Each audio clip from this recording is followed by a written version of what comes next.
Blessing for nation ministry Gujarat से मैं आपका भाई सैम क्रिश्चियन और मेरा घराना और प्रभु ने जो सेवकाई में हमारे साथ लोग दिए हैं उन सब की ओर से आपको ये नए साल में शुभकामनाएं देता हूँ।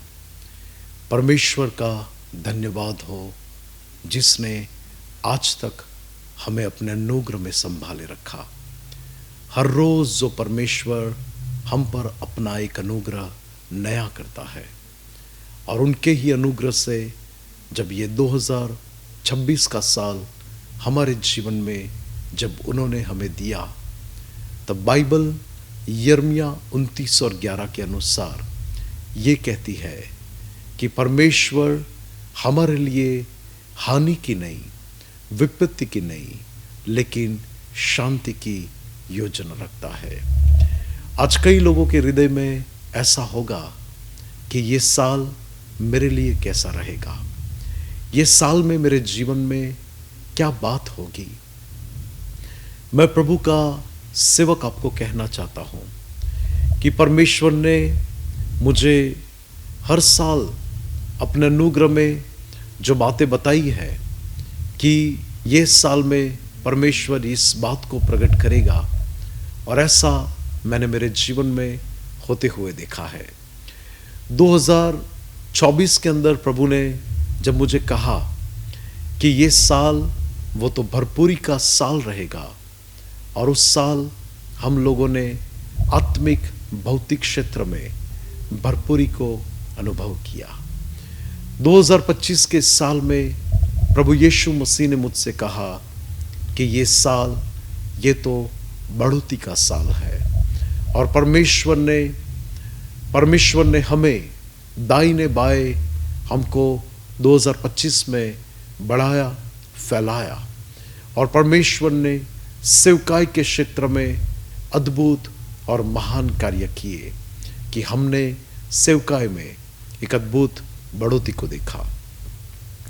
और ये 2026 के साल के लिए प्रभु यीशु मसीह ने मुझे स्पष्ट रीति से कहा है कि ये साल परमेश्वर के लोगों के लिए दुगुने भाग को पाने का साल है। हालेलुया। दुगुनी आशीष को पाने का साल है। दुगुनी बातों के अंदर प्रभु के अद्भुत काम को देखने का ये साल है और आज मुझे और आपको इस बात पर विश्वास करना है कि प्रभु ने जो कहा है परमेश्वर उसे निश्चय ही हमारे लिए पूरा करेगा, क्योंकि वचन ऐसा कहता है कि परमेश्वर मनुष्य नहीं कि वो झूठ बोले। परमेश्वर अपने मुंह से अपने वचन को जब भेजता है तब वो सफल हुए बगैर परमेश्वर के पास वापस नहीं लौटता। ऐसा भी प्रभु के वचन में लिखा है। तो जब परमेश्वर ने इस बात को मुझ पर और आप पर जब प्रकट किया है कि ये 2026 का साल हमारे लिए दुगुने भाग को, दुगुनी आशीष को प्राप्त करने का वर्ष है, तब निश्चय ही हम उस भाग को और उस आशीष को इस साल में पाएंगे यीशु के नाम से। मसीह में मेरे प्रिय भाई और बहन, मैं आपको कहना चाहता हूं हमारा परमेश्वर वो तो भरपूरी का परमेश्वर है। उसका जो राज्य है वो भी भरपूरी का राज्य है और वो परमेश्वर स्वर्ग की भरपूरी से हमें उत्तम पदार्थों से तृप्त करना चाहता है। वो हमें पर्याप्त मात्रा में नहीं लेकिन असीमित मात्रा में वो हमें भरपूरी से और सब प्रकार की भलाइयों से वो हमें आशीष देना चाहता है। और परमेश्वर का वचन हमसे पवित्र शास्त्र बाइबल में ये कहता है कि हमारा परमेश्वर हमारे सोचने से, हमारे मांगने से बढ़कर वो हमें देता है। बाइबल में आप देखें तो वचन के अंदर लिखा हुआ है कि दुगुना जो भाग है वो पहलोठे बेटे को दिया जाता था।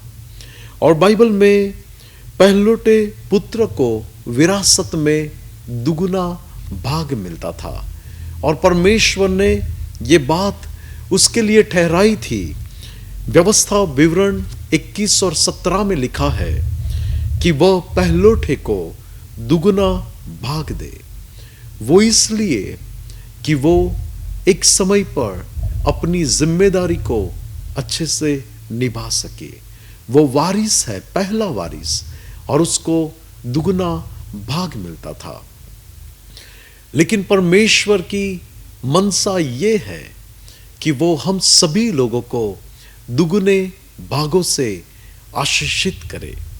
बाइबल में आप जानते हैं कि एलीशा नबी ने एलिया से कहा, तेरे पर जो आत्मा है उसका दुगुना भाग मुझे मिले।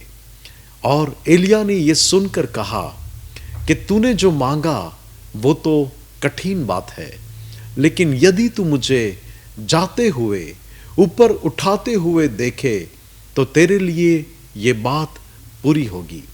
और हम जानते हैं दूसरा राजा उसका दूसरा अध्याय और 9वीं आयत के अंदर कि एलीशा ने कहा कि तेरे पर का आत्मा दुगुनी रीति से मुझ पर आए। तुझ पर जो आत्मा है उसका दुगना भाग मुझ पर आए। और उस बात को उसने प्राप्त भी किया कि जो बातें उसके सामने शर्त के रूप में रखी थी, उसने उस बातों के अंदर जय पाई और उसने उस बात को करके दिखाया। मसीह में मेरे प्रिय भाई और बहन, परमेश्वर की ओर से एलीशा ने ऐसे ही दुगना भाग नहीं पाया। उसने कहा और उसे मिल गया, ऐसा नहीं है।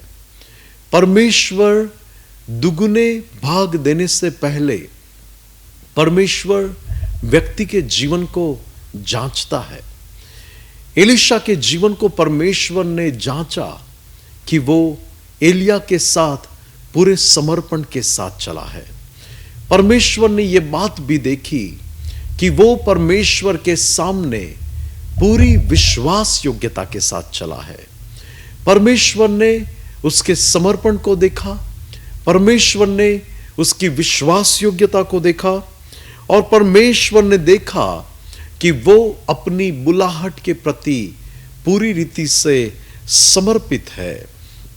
और उसको अंत तक वो जब टिका रहा, आखिरी शर्त ये थी कि जब वो एलिया को जाते हुए देखे, यानी ये बात तो आत्मिक दृष्टि की बात थी कि वो सांसारिक आंखों से नहीं, लेकिन आत्मा के आयाम में जो बात होने वाली थी, अगर उस बात को वो देखे तब उसके जीवन में ये दुगना भाग पाने की बात पूरी होने वाली थी।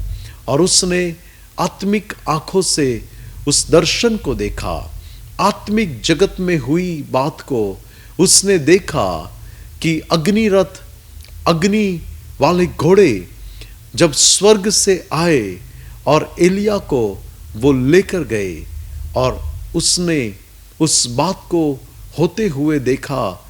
और एलीशा ने जब अपनी आत्मिक आंखों की दृष्टि को उसने खुला हुआ पाया, तब उसके ऊपर आत्मा का दुगुना भाग आ गया। हम कई बार परमेश्वर से बहुत ही सरल शब्दों में बड़ी बड़ी बातें मांग लेते हैं कि प्रभु मुझे दुगुना अभिषेक चाहिए, मुझे दुगुना भाग चाहिए, मुझे दुगनी आशीष चाहिए। लेकिन परमेश्वर ऐसे ही नहीं देता।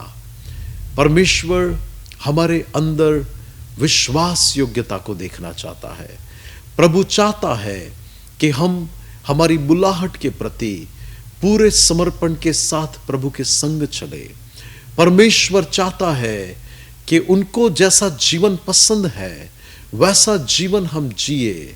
परमेश्वर की इच्छा है कि हम दुगुने भाग को पाए, लेकिन दुगुने भाग को पाने से पहले हम हमारे जीवन को प्रभु के आगे तैयार करें और उस भाग को पाले कि जो प्रभु हमें देना चाहता है। बाइबल में यदि आप देखें तो हम अय्यूब के जीवन के बारे में पढ़ते हैं कि अय्यूब एक धर्मी व्यक्ति था। अय्यूब एक के अंदर हम पढ़ते हैं कि वो एक सीधा मनुष्य था, पवित्र जीवन जीने वाला एक ऐसा सच्चा ईश्वर भक्त था, और परमेश्वर उसके जीवन को लेकर परमेश्वर खुश थे।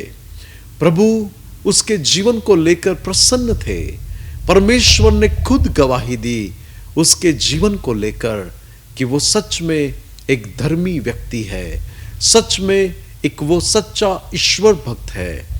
और हम जानते हैं कि वो व्यक्ति पूरे देश में सबसे एक अमीर व्यक्ति था, परमेश्वर के सन्मुख हर रोज दुआ को करने वाला व्यक्ति था, परमेश्वर के सन्मुख चलने वाला व्यक्ति था।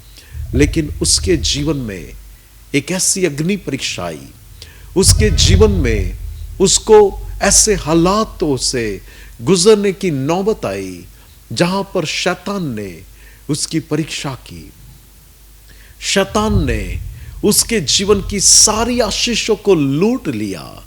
उसके पास जो था, उसके पास एक अच्छा घराना, उसके पास जो बच्चे थे, उसके पास परमेश्वर ने दिया हुआ उसका जो व्यवसाय था, उन सारी बातों में जब वो ऊंचाइयों पर था, आशीषों में भरकर वो जीवन जीता था।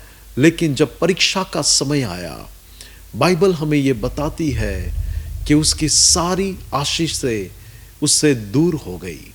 हम जानते हैं उसके पास जो भी भरपूरी थी वो तो खाली हो गई। उसके पास जो जो बातें थी उन सब बातों में वो तो एक कंगाल मनुष्य हो गया, और उसे चमड़ी की भी एक ऐसी बीमारी लग गई जहां पर वो पीड़ा में अपने आप को कहने लगा कि मैं ये परिस्थिति में क्यों हूं, मेरे जीवन में ये हालात क्यों आए। और वो परमेश्वर से भी प्रार्थना कर कर कहता है कि परमेश्वर मुझे उठा ले, मुझे ले ले।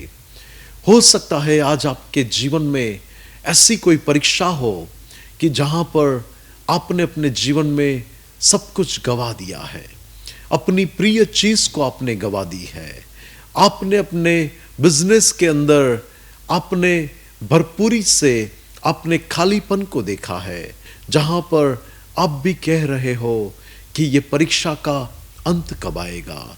कोई मनुष्य ऐसा भी कह रहा हो मेरे जीवन का अंत कब आएगा। और अय्यूब भी अपने जीवन के अंदर उस बातों को लेकर बड़े ही शोक में था, आंसुओं में था, पीड़ा में था, दुख में था। उसने अपने जन्म के दिन को श्राप दिया। आज कई लोग अपने जीवन को कोस रहे होंगे, लेकिन मैं आपको कहना चाहता हूं आपके लिए प्रभु यीशु मसीह में एक बड़ी आशा है। अय्यूब ने अपने जीवन की गवाई हुई सारी परिस्थितियों में एक चीज को उसने पकड़ के रखा था, वो था प्रभु पर उसका अटल विश्वास, प्रभु पर उसकी महान आशा। और उसने अय्यूब 42 के अंदर दूसरी आयत में कहा कि परमेश्वर मैं जानता हूं कि आप सब कुछ कर सकते हैं। और आप देखिए कि उसके जीवन में परमेश्वर ने उसके जीवन की दशा, दिशा और इतिहास को बदल दिया। वही अय्यूब 42 के अंदर आप देखते हैं तो उसके पास पहले जो आशीष थी, जो अय्यूब 1 में आप देखें तो जो जो बातें उसके पास थी, अय्यूब 42 के अंदर उसका दुगना भाग परमेश्वर उसको आशीष के रूप में लौटाता है। हालेलुया। जब वो अपनी परीक्षाओं से पार उतरता है, परमेश्वर उससे दुगनी आशीषों से प्रभु से तृप्त करता है। आज मैं आपको कहना चाहता हूं कि परमेश्वर आपको भी दुगनी आशीषों से तृप्त करेगा। परमेश्वर आपके जीवन को दुगनी आशीषों से भर देगा। परमेश्वर नहीं चाहता कि आप दुख में ही अपना जीवन जिए। परमेश्वर नहीं चाहता ये नए साल में आप आंसुओं में अपने दिन को बिताए। परमेश्वर नहीं चाहता कि आप अपनी नुकसानी में, अपनी पीड़ाओं में ये साल को भी ऐसे ही जाने दे। लेकिन प्रभु की इच्छा ये है कि ये नए साल में आप प्रभु की ओर से दुगनी आशीष को पाए। मैं प्रभु का सेवक आपसे कहना चाहता हूं, आप निराश मत होइए। आप अपने हृदय को व्याकुल मत होने दे।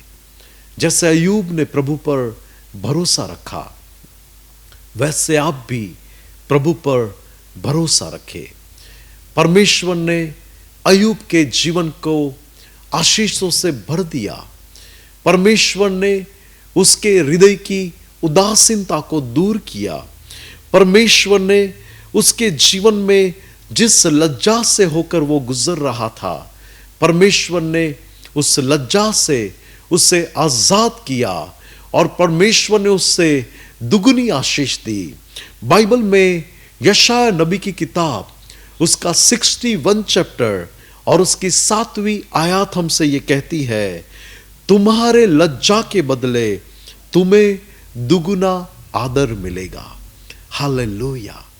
परमेश्वर चाहता है कि यह साल आप दुगने आदर के साथ ऊंचे उठाए जाए। दुगनी आशीषों के साथ परमेश्वर आपको हर्षित करे। और बाइबल में लिखा है कि तुम्हारा शोक आनंद में बदल जाएगा।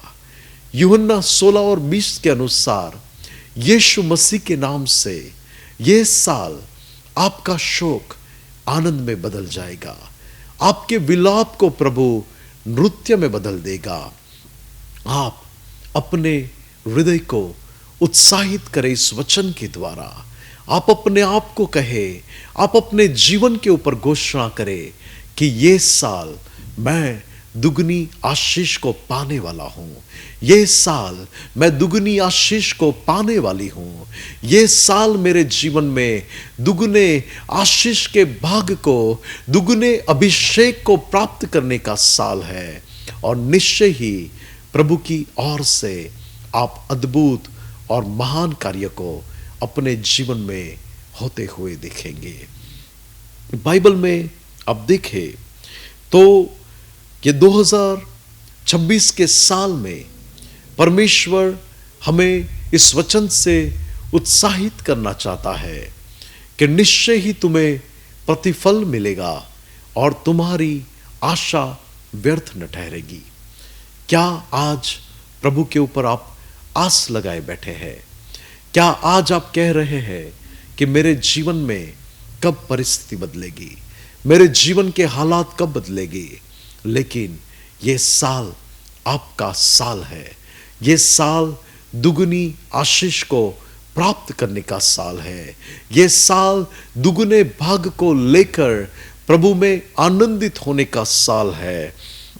आपको एक बात को समझ लेना चाहिए और आपको समझना पड़ेगा इस बात को कि यदि आप अपने जीवन में दुगना भाग चाहते हैं तो आपको उससे पहले कुछ परीक्षाओं से होकर गुजरना पड़ेगा।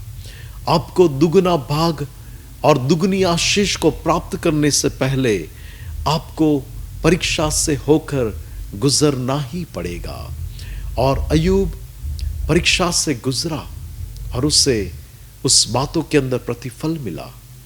बाइबल में एलीशा, उसके लिए भी परीक्षा थी कि यदि वो उस बात को होते हुए देखे तब जाकर उसके ऊपर दुगना भाग आएगा। और उसने भी उस कसौटी के अंदर सफलता प्राप्त की। एक बात को आप समझिए कि उन्नति से पहले परीक्षा आती है और सफल होने के बाद दुगनी आशीष भी मिलती है। बाइबल में इब्राहिम के जीवन को जब हम देखते हैं तब इब्राहिम परमेश्वर की ओर से बुलाहट पाया हुआ एक व्यक्ति था।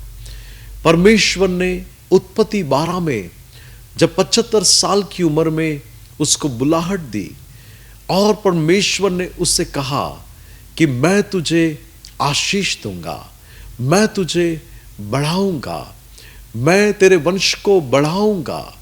और परमेश्वर ने उसे आशीष देने का वायदा किया।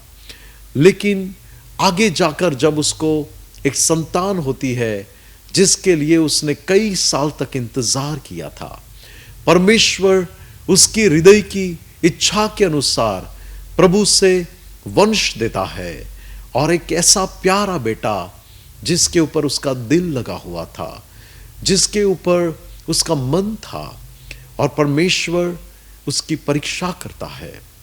इब्राहिम, उसको परमेश्वर उत्पत्ति 22 में कहता है और 22 के अंदर जब उसकी परीक्षा का जिक्र किया गया है तब प्रभु कहता है, अपना एक लौता बेटा जिससे तू प्रेम करता है उससे मेरे सन्मुख बलिदान के रूप में दे दे।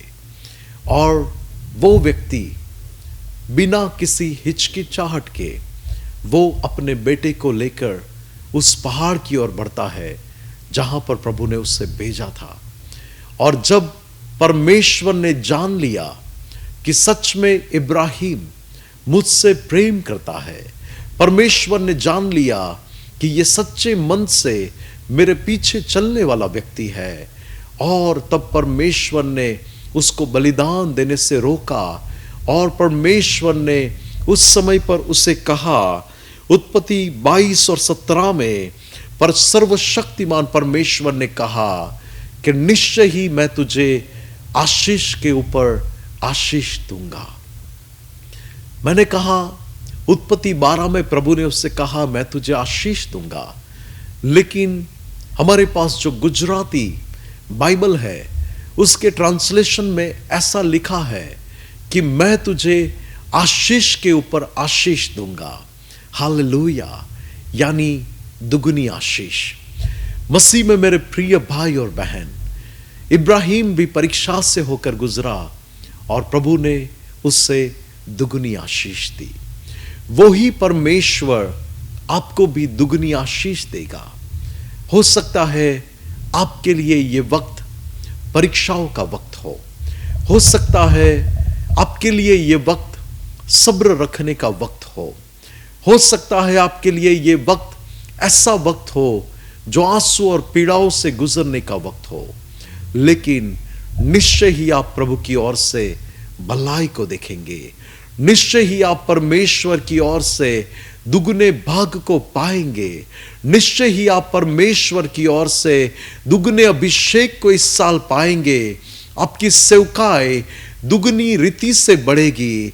आपका घराना दुगनी रीति से आशीष को प्राप्त करेगा। आपकी परीक्षाओं का अंत आएगा और आप परमेश्वर के महान काम को अपने जीवन में होते हुए देखेंगे। और मैं आपको कहना चाहता हूं, अपने आप को दुगने भाग के लिए इस साल तैयार कर ले। जैसे बाइबल में एलीशा पूरी विश्वास योग्यता के साथ वो एलिया के साथ चला, हमें सर्वशक्तिमान परमेश्वर के साथ विश्वास योग्यता के साथ चलना है। पूरे समर्पण के साथ मुझे और आपको परमेश्वर के साथ चलना है। हमें वचन के प्रति यह साल आज्ञाकारिता में बढ़ना है। यदि परमेश्वर कुछ कहे तो हमें उस बातों को लेकर उसके वचन का पालन करना है। और दूसरी बात कि हमें धीरज के साथ इस साल परमेश्वर के सन्मुख चलना है। बाइबल में आप देखें तो जकरिया नबी की किताब उसके 9वें अध्याय के अंदर 12वीं आयत में लिखा है, परमेश्वर वहां पर भी कहता है, आज भी मैं यह घोषणा करता हूं कि मैं तुम्हें दुगना लौटा दूंगा। हालेलुया। परमेश्वर यहां पर हमसे कहते हैं कि वो हमें दुगनी आशीष देंगे, दुगना भाग लौटाएंगे। परमेश्वर आपके लिए अद्भुत और महान काम इस साल करने जा रहा है। क्या आप विश्वास करते हैं? क्या आपको भरोसा है कि मेरा और आपका परमेश्वर प्रभु यीशु मसीह हमारे लिए अद्भुत और अलौकिक और महान बातें हमारे लिए प्रकट करेगा। आइए इस समय मैं आपके लिए प्रार्थना करना चाहता हूं। सर्वशक्तिमान जीवित अनुग्रहकारी परमेश्वर, प्रभु, इस समय पर इस टीवी प्रोग्राम पर जुड़े हुए हर एक जन के लिए मेरी प्रार्थना है। जो व्यक्ति प्रभु इस प्रोग्राम को देख रहा है, उस व्यक्ति के लिए परमेश्वर इस वचन को जितने लोग सुन रहे हैं उन सभी के लिए मैं प्रार्थना करता हूं। ब्लेसिंग फॉर नेशन मिनिस्ट्री के हर एक सदस्य के लिए मैं प्रार्थना करता हूं। हमारी मिनिस्ट्री के जितने पार्टनर हैं उन सभी लोगों के लिए प्रार्थना करता हूं। प्रभु, इस मिनिस्ट्री को सपोर्ट करने वाले, इस मिनिस्ट्री के लिए हमारे लिए प्रार्थना करने वाले उन सभी लोगों के लिए, इन सारे दर्शकों के लिए मेरी प्रार्थना है कि प्रभु, आप ये 2026 के साल में आप उनको स्वर्ग से दुगुना वो भाग दीजिए जिसमें उनका अभिषेक दुगना हो जाए, जिनमें उनकी आशीष दुगनी हो जाए, जिनमें उनकी सेवकाई दुगनी हो जाए। और यीशु मसीह के नाम से मैं प्रार्थना करता हूं, ये साल प्रभु वो दुगनी आशीष को, दुगने भाग को प्राप्त करे और प्रभु आपकी बड़ी महिमा उनके जीवन में प्रकट हो। ऐसी प्रभु मेरी आपसे प्रार्थना और मेरी विनती है। प्रभु, जितने लोग परमेश्वर इस प्रार्थना में जुड़े हुए हैं उन सभी को मैं आशीष देता हूं और ये साल उनके लिए दुगने भाग को और दुगनी आशीष को प्राप्त करने का साल बने और बड़ी बड़ी गवाही उनके जीवन में प्रकट हो। ऐसी मेरी प्रार्थना और विनती है। सारा आदर, सारी महिमा हम आप ही को देते हैं, यीशु मसीह के नाम से मांगते हैं, आमीन। एक बार फिर से मेरे परिवार की ओर से और हमारी सेवकाई की ओर से आपको हैप्पी ब्लेसेड न्यू ईयर। प्रभु ये नया साल आपके लिए बड़ा आशीष का साल बनाए। हर शुक्रवार को शाम को 6 से 6:30 बजे शुभ संदेश टीवी चैनल के ऊपर हमारा यह प्रोग्राम आएगा और मैं आपसे ये भी निवेदन करना चाहता हूँ कि हम लोग हर हफ्ते इस प्रोग्राम को दे सके और उसके लिए भी जो आर्थिक रीति से इस प्रोग्राम के पीछे जो खर्च होता है तो आप ये टीवी प्रोग्राम को स्पॉन्सर कर सकते हैं। हम आपके लिए प्रार्थना करेंगे। आपका जन्मदिन, आपकी एनिवर्सरी, या तो यदि आपको लगे कि लाखों लोगों तक ये वचन पहुँचे और मैं उनके लिए आशीष का कारण ठहरूं, तो आप इस प्रोग्राम को स्पॉन्सर करने के लिए हमारा संपर्क कर सकते हैं। साथ में प्रार्थना और काउंसलिंग के लिए भी आप हमसे संपर्क कर सकते हैं। हमारा नंबर है 9974754546। हमारी YouTube channel blessing for nation ministries, इस चैनल को आप लाइक, सब्सक्राइब और दूसरे लोगों तक शेयर कर सकते हैं ताकि परमेश्वर के वचन से आप आशीष पाए और दूसरे लोग भी आशीष पाए। प्रभु आप सबको बहुतायत से आशीष दे। प्रभु के सन्मुख आप हमको भी आपकी प्रार्थनाओं में स्मरण करते रहना। हम आपके लिए प्रार्थना करेंगे। प्रभु आपको बहुतायत से आशीष दे। शालोम, गॉड ब्लेस यू।